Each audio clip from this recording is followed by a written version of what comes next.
നമുക്ക് വളരെ ടേസ്റ്റിയായ ഒരു അയല മുളകിട്ടതായാലും ഒരു മൺചട്ടി സ്റ്റൗവിൽ വെച്ചിട്ടുണ്ട്. 2 ടേബിൾ സ്പൂൺ വെളിച്ചെണ്ണ ചേർത്ത് കൊടുക്കാം.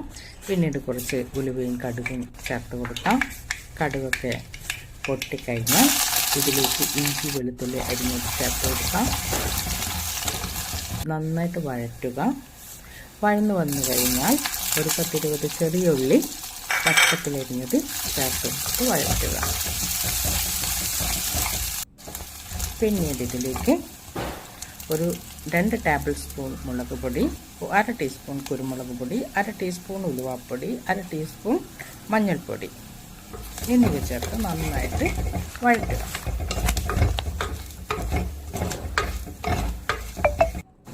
പിന്നീട് തക്കാളി അരച്ചത് ചേർത്ത് കൊടുക്കാം.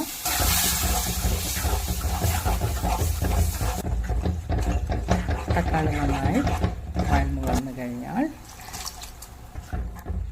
കുടംപുളി വെള്ളവും ഒഴിച്ചു കൊടുക്കാം.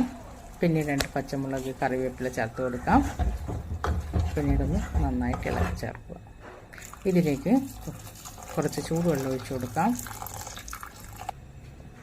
പിന്നീട് ആവശ്യത്തിന് ഉപ്പും ചേർത്ത് കൊടുക്കാം. പിന്നീട് 1/2 കിലോ അയല വൃത്തിയാക്കി വെച്ചത് ഇതിലേക്ക് ചേർത്ത് കൊടുത്ത് ഒന്ന് തവികൊണ്ട് ഇളക്കി കൊടുക്കാം. പിന്നീട് മൂടി വെച്ച് വേവിക്കാം.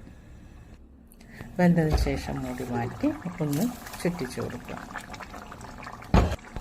അതിനുശേഷം കറിവേപ്പിലയും വെളിച്ചെണ്ണ ഒഴിച്ച് നമുക്ക് വാങ്ങി വെക്കാം. മുളകിട്ടത് റെഡി. നിങ്ങൾക്കും ട്രൈ ചെയ്യാം.